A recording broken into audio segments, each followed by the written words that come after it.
Join करें हमारे Telegram channel को @SMB इंडिया पे और पाए मार्केट के लाइव अपडेट्स और इंट्राडे ट्रेडिंग आइडियाज़ डिस्क्रिप्शन में दिए गए लिंक से ज्वाइन करें। Hello friends, welcome to life advisors. आप सभी का स्वागत है हमारे चैनल पे। आज हम बात करने वाले हैं सेबी के न्यू मार्जिन सिस्टम के बारे में। और काफ़ी सारी रिक्वेस्ट काफ़ी टाइम से आ रही थी, पर मैं इसमें वीडियो नहीं बना पा रहा था because of my occupancy. Other दूसरे कामों में काफ़ी मैं व्यस्त था, इसलिए मैं बना नहीं पाया। लेकिन मुझे लगता है कि अभी भी बना सकते हैं इसे, और अभी काफ़ी टाइम है इसे इम्प्लीमेंट होने में।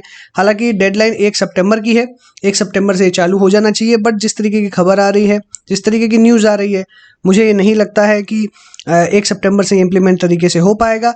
और काफ़ी सारे अभी टेक्निकल ग्लिचेस, टेक्निकल फॉल्ट्स अभी नज़र आ रहे हैं इस प्रोसेस के अंदर में। तो मुझे नहीं लगता कि ये अभी फुल प्रूफ एप्लीकेबल हो पाएगा, और इसके लिए सेबी को और टाइम एक्सचेंज ब्रोकर्स और लोगों को देना पड़ेगा। फिर भी हम समझते हैं इसके बारे में, और मुझे लगता है काफ़ी लोग आप जो वीडियो देख रहे होंगे शायद उनको आइडिया होगी कि किस तरह से सिस्टम वर्क करने वाला है। बट फिर भी मैं सिंप्लीफाइड वे में इसे समझाने की कोशिश करूंगा।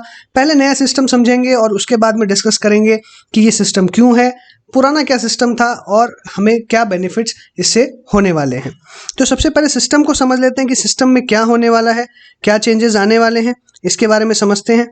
तो अभी अगर हम बात करें नए सिस्टम के बारे में, तो जो मार्जिन सिस्टम है वो सेबी ने क्लियर कर दिया है कि अपफ्रंट मार्जिन मिनिमम 20% का आपको देना पड़ेगा। कोई भी स्टॉक खरीदने के लिए मिनिमम 20% का मार्जिन आपको देना पड़ेगा। आपका ब्रोकर इससे ज़्यादा मार्जिन भी डिमांड कर सकता है। जो कैश सेगमेंट में काम करते हैं, जो पूरा पैसा देके काम करते हैं, जितना पैसा होता है उतना ही पैसा देके काम करते हैं, उनके लिए ये बिल्कुल एप्लीकेबल नहीं है।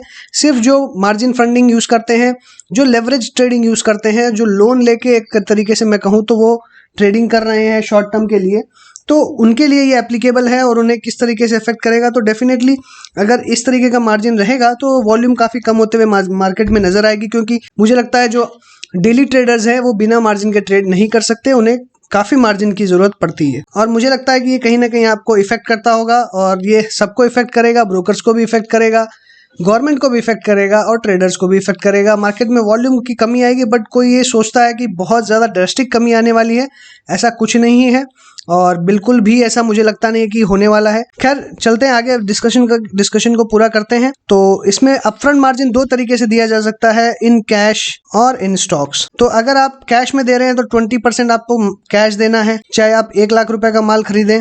और ये सर मैं आपको जो भी ये बता रहा हूँ, ये मिनिमम 20% मार्जिन ये सेबी ने डिसाइड किया है। और जैसा मैंने कहा, ब्रोकर आपसे 100% मार्जिन भी डिमांड कर सकता है, 50% मार्जिन भी डिमांड कर सकता है, जो कि बेशक होने वाला है। ये शायद मुझे लगता है कि किसी ने वीडियो में डिस्कशन नहीं किया इसके बारे में, पर मेरा ऐसा मानना है कि इसके अंदर में ये मिनिमम जो मैं डिस्कस कर रहा हूँ, ये मिनिमम का यही मतलब है कि जो भी ब्रोकर डिसाइड करेगा 20% से ऊपर वो आपको देना पड़ेगा। तो कुछ स्टॉक्स के अंदर हो सकता है जो लिक्विड काउंटर्स है, या जो बहुत ही ज्यादा वोलेटाइल काउंटर्स है, जो पेनी स्टॉक्स है, उनके अंदर आपको 100% मार्जिन देके ही काम करना होगा।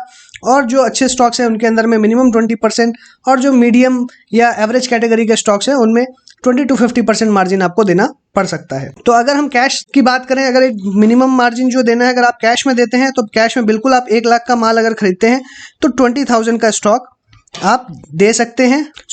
1 लाख का स्टॉक आपको अगर खरीदना हो तो 20,000 रुपीज़ आप कैश दे के वो स्टॉक खरीद सकते हैं। बाकी जो पैसे हैं वो T+2 के अंदर में, या जिस तरीके से आपका ब्रोकर आपको प्रोवाइड करे, जब तक आपका मार्जिन का शॉर्टफॉल नहीं हो। अब मार्जिन के शॉर्टफॉल से मतलब क्या है?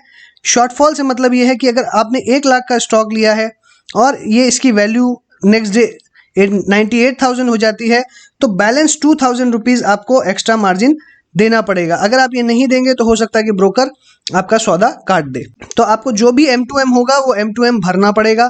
जो डेली बेसिस पे प्लस माइनस होगा उसका बैलेंस आपको पे करना पड़ेगा। अब इसके अंदर में दूसरी चीज़ आती है कि अगर हमको कैश नहीं देना है, हमारे पास ऑलरेडी अगर स्टॉक्स पड़े हुए हैं, तो हम उसे कैसे मार्जिन की तरह यूज़ करें। तो सपोज करिए आपको 1 लाख रुपए का स्टॉक लेना है, क्लियर। अभी आपके पास में ऑलरेडी 1 लाख रुपीज़ की एग्जिस्टिंग होल्डिंग है, इसके लिए आपने 100% पैसा दिया हुआ है। 1 लाख रुपए का स्टॉक आपके पास में पड़ा हुआ है, इसका पूरा पैसा आपने दिया हुआ है। अब आप अभी करंट एग्जिस्टिंग सिस्टम में क्या होता है, 1 लाख का अगर आपका स्टॉक पड़ा है तो ऑटोमेटिकली 5x 6x आपको मार्जिन मिल जाता है। आपको कोई प्लेज नहीं करना पड़ता है, या कहीं पे भी किसी को बताने की जरूरत नहीं है कि मैं मार्जिन फंडिंग यूज कर रहा हूँ।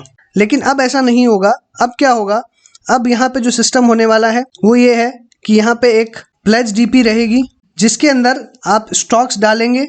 आप प्लेज डीपी के अंदर में अपने स्टॉक्स जो है वो प्लेज करेंगे और उसके अगेंस्ट में आपको मार्जिन मिलेगा। पहले ये होता था कि आपको डायरेक्ट इस तरीके से अगर हम देखें तो अगर आपको 1 लाख का माल आपके पास में है और 1 लाख का माल आपको और खरीदना है तो आपका ब्रोकर अलाउ कर देता है आपको डायरेक्टली स्टॉक बाय करने के लिए। आपको कोई सिस्टम फॉलो नहीं करना होता है, ब्रोकर आपको ऑलरेडी इस स्टॉक के ऊपर में सर्टेन मार्जिन दे देता है। लेकिन अब ऐसा नहीं होगा। और ये किस तरीके से होता था, अगर स्टॉक सपोज करिए आपके पास 1 लाख का पड़ा है तो ये आपके डीपी अकाउंट में होता था। अगर आप 1 लाख रुपए का तुरंत बाय कर लेते हैं तो ये डीपी अकाउंट से निकल के ये ब्रोकर्स के डीपी अकाउंट में आ जाता था, क्योंकि ब्रोकर के पास में पावर ऑफ अटर्नी रहती है जिसके थ्रू वो आपके ये जो स्टॉक है वो डीपी से ब्रोकर्स डीपी में ट्रांसफर कर सकता है। और ब्रोकर डीपी का मतलब ही हो गया पूल अकाउंट, जिसे हम कहते हैं सिंपल भाषा में। तो पूल अकाउंट के अंदर में स्टॉक आ जाते थे और उसके अगेंस्ट में आपको 1 लाख रुपए का मार्जिन मिल जाता था। बट अब ऐसा नहीं होगा। अब ये जो हम यहाँ पे सिस्टम समझ रहे हैं इसके अंदर में पूरा सिस्टम चेंज हो गया है। अब ये इस तरीके से नहीं चलने वाला है। अब जो नया सिस्टम आ गया है वो प्लेज डीपी का।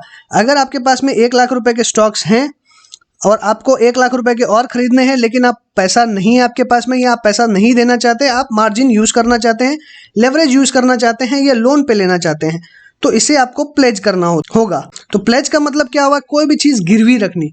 तो 1 लाख के जो स्टॉक्स हैं वो आपको गिरवी रखने पड़ेंगे और उसके अगेंस्ट में आपको 1 लाख रुपए के स्टॉक्स मिलेंगे। तो जैसा मैंने पहले समझाया, मिनिमम 20% मार्जिन आपको देना पड़ेगा। तो 1 लाख के जो स्टॉक हैं, आप पूरा कोई जरूरी नहीं है कि 1 लाख का आपको देना है। जैसे मैंने कहा 20,000 आपको 1 लाख खरीदने के लिए अगर 20% मार्जिन की जरूरत है तो आपको 20,000 रुपए के स्टॉक्स देने पड़ेंगे। लेकिन इसके अंदर में अब कैच ये है कि जो स्टॉक्स आपके पड़े हैं वो किस कैटेगरी के हैं, ये भी बहुत ज़रूरी है समझना। क्योंकि सीधा सीधा समझना कि 20% ही आपको देना है तो सिर्फ 20,000 के स्टॉक्स ही आपको देने पड़ेंगे, ऐसा नहीं है। आपको जो हेयर कट होता है, एक मार्जिन जो स्टॉक्स के ऊपर में एक सर्टेन हम एक लिमिट लेके चलते हैं कि क्योंकि स्टॉक्स के अंदर में भी फ्लक्चुएशंस होती है, तो हो सकता है कि आप जब प्लेज कर रहे हैं उसको तो आपको पूरा मार्जिन नहीं मिलेगा, उसमें कुछ ना कुछ हेयर कट होगी। तो सपोज करिए 1 लाख के आपके पास में रिलायंस इंडस्ट्रीज पड़े हुए हैं तो आपको इसके अंदर में 20% हेयर कट मीन्स 20% इसके अंदर में वो आपको अलाउ नहीं करेंगे, 80% तक का ही फंडिंग देंगे। तो 1 लाख के आप प्लेज करोगे तो आपको 80,000 तक का लिमिट मिलेगा या 80,000 का फंड्स मिलेगा और 80,000 के अगेंस्ट में आप बाकी स्टॉक्स जो है वो परचेज कर सकते हैं। तो सपोज करिए 20% अगर हेयर कट रहता है तो 25,000 के आप अगर प्लेज करेंगे और 20% मिनिमम मार्जिन रिक्वायरमेंट रहती है, तो इसमें अगर हम 20% लेस कर दें तो 20,000 रुपए के हमारे स्टॉक्स हो गए और जो हमें 1 लाख के लिए 20,000 देने थे वो यहाँ कंप्लीट हो गए। तो आपको 1 लाख का माल लेने के लिए आपको 25,000 के रिलायंस इंडस्ट्रीज के शेयर्स देने पड़ेंगे। तो ये है एग्जैक्ट सिस्टम अभी के लिए। और ये किस तरीके से होगा, ये OTP बेस्ड ट्रांजैक्शंस होंगे जो आपको आपका डीपी जो है वो भेजेगा प्लेज करने के लिए। तो आपको बार बार OTP एंटर करना पड़ेगा। प्लेज अनप्लेज का जो प्रोसेस है ये आपको बार बार फॉलो करना पड़ेगा और ये अपफ्रंट में ही आपको करना पड़ेगा, ऐसा अभी समझ में आ रहा है। अब आगे जिस तरीके से डेवलपमेंट होंगे हम समझेंगे और मुझे लगता है कि ये जो प्रोसेस है ये आगे थोड़ा डिफर हो सकता है। इसलिए अभी मुझे लगता है कि शायद ऐसा काम करने में अभी हमें यूज टू होना पड़ेगा, इसमें टाइम लगेगा, टेक्निकल ग्लिचेस बहुत ज़्यादा आएंगे, तो कहीं ना कहीं दिक्कतें बहुत ज़्यादा हैं और सेबी ये शायद कंसिडर भी करेगा और इस डेडलाइन को शायद और आगे बढ़ाते हुए हम देख सकते हैं। फिर भी हम लेके चल रहे हैं कि आपको ये यूज़ करना पड़ेगा। तो मैंने आपको सिस्टम समझाया। अगर आपके कोई क्वेरीज रह जाते हैं तो आप कमेंट बॉक्स में मुझसे पूछ सकते हैं। आप समझते हैं कि ये क्यों हो रहा है, क्या रीज़न है इसके होने के। तो सिंपल सी बात है, इसके होने की 2 बहुत बड़े वजह हैं, 2 रीजंस। पहला है डिविडेंड इश्यूज या डिविडेंड डिस्प्यूट्स और सेकंड है miss use of funds through POA power of attorney. अब देखिए क्या होता था, हम जब भी मार्जिन में कोई स्टॉक खरीदते थे, हम अगर मार्जिन फंडिंग में कोई भी स्टॉक खरीदते हैं तो ये कहाँ जाता है, ये पूल अकाउंट में जाता है। जो भी स्टॉक पूल अकाउंट में जाएगा उसका डिविडेंड जो है वो ट्रेडिंग अकाउंट में आता है। इस केस में बहुत बार ऐसा होता था कि जो ब्रोकर है वही ये सारा का सारा जो डिविडेंड है वो खा जाते थे और जो ट्रेडर है या इन्वेस्टर है उस तक ये पहुंचता नहीं था और फिर डिविडेंड के जो इश्यूज हैं वो क्रिएट हो जाते थे। तो इसके लिए एक ये सॉल्यूशन किया गया है ताकि कभी भी आपका ऐसा कुछ इश्यूज रहता है तो आप इसका पूरा का पूरा बेनिफिट उठा पाएँ, आपके सीधा का सीधा आपके बैंक अकाउंट में जाए डिविडेंड, और कहीं भी ये डिविडेंड का जो डिस्प्यूट है ये अराइज ना हो। और दूसरा है misuse of funds through POA. अब क्या होता है कि अगर आपने मार्जिन फंडिंग करी है तो जैसे मैंने पहले बताया आपको, मार्जिन फंडिंग के अंदर में आपके डीपी से डायरेक्ट पूल अकाउंट में जो स्टॉक्स हैं वो ट्रांसफ़र हो जाते थे। आपने क्योंकि पीओए साइन करके दिया है तो ब्रोकर के पास पावर है कि आपके डीपी से पूल में या अपने जो ब्रोकर्स डीपी होता है उसके अंदर में स्टॉक्स लेके आ जाए, ऐसा होता है। और इसलिए इस केस में क्या होता है कि आपने अगर सपोज कीजिए आपने पीओए साइन किया है बट आप नॉन एक्टिव ट्रेडर हैं, आप एक्टिवली ट्रेडिंग नहीं करते हैं, आप साल में कोई 1 या 2 बार आप ट्रेड करते हैं या आप सालों साल ट्रेड नहीं करते, ऐसा भी बहुत बार होता है। तो इस केस में क्या होगा, इस केस में ये होगा, ब्रोकर क्या करता है, जो आपके पूरे 100% पैसे दिए हुए हैं, आपके पास में अगर 5 लाख रुपए के स्टॉक्स हैं तो जैसा मैंने कहा कि मार्जिन में 5 लाख के जो स्टॉक्स है इसके ऊपर में आपको ऑटोमेटिक मार्जिन मिलता था। ये स्टॉक्स डीपी से पूल में बिना आपसे पूछे या बिना आपकी जानकारी के डीपी से पूल में ट्रांसफ़र कर दिए जाते थे। और इससे क्या होता था कि जो 5 लाख की लिमिट है, जैसा मैंने कहा ये पूल अकाउंट क्या है, ये ब्रोकर्स का डीपी है, ये ब्रोकर का डीपी है। तो 5 लाख ब्रोकर के डीपी में आ जाते थे और ब्रोकर इसका बेनिफिट उठाता था। ब्रोकर लेंडर्स को, जिससे उसे पैसा उठाना है या जिससे उसे लोन लेना है, उसे ये दिखाता था कि ये मेरे स्टॉक्स हैं, आप इसे प्लेज कर लो और इसके अगेंस्ट में मुझे पैसे दे दो और मैं उससे ट्रेडिंग करूंगा। या फिर जो उसके दूसरे क्लाइंट्स हैं जो ज़्यादा ट्रेडिंग करते हैं, जिन्हें ज़्यादा मार्जिन की ज़रूरत होती है, उन्हें दे देता था और वो यूज़ करता था। और कार्वी और बीएमए में यही हुआ कि जो ब्रोकर थे उन्होंने दूसरे लोगों के स्टॉक्स अपने ब्रोकर डीपी में ट्रांसफ़र किए, उसके अगेंस्ट में एक्सपोजर क्रिएट किया, उसके अगेंस्ट में लोन लिया, या हम कह सकते हैं उसके अगेंस्ट में ट्रेडिंग करी, मार्जिन यूज़ किया और इवेंचुअली वो पैसा लॉस हो गया। अब अगर वो लॉस हो जाता है तो अल्टीमेटली लॉस किसका हुआ, लॉस आपका हुआ, जो ट्रेडर है या जो इन्वेस्टर है जिसने पूरे पैसे दिए हैं उसका लॉस हुआ। तो अगर वैसा लॉस या वैसी सिचुएशन आती है उस केस में आप हमेशा टोटल लॉस में रहेंगे, क्योंकि जब आप ब्रोकर से पैसा मांगेंगे, ब्रोकर ने ऑलरेडी वो पैसे लॉस कर दिए हैं, वो बैंकरप्ट हो जाएगा और वो आपको पैसे नहीं दे पाएगा। इस केस में आप सेबी को अप्रोच करेंगे, एनएसई को अप्रोच करेंगे और वो आपको आईईपीएफ से पैसा देगी, लेकिन मैक्सिमम आपको 25 लाख रुपए तक का क्लेम मिल सकता है, उससे ऊपर नहीं। तो जो मैं आपको पैसे कह रहा हूँ कि 5 लाख है, 5 लाख की अगर 5 करोड़ होते या 25 लाख से ज़्यादा होते तो आपको तो भी 25 लाख रुपए ही मिलते, उससे ऊपर का क्लेम आपको नहीं मिलता।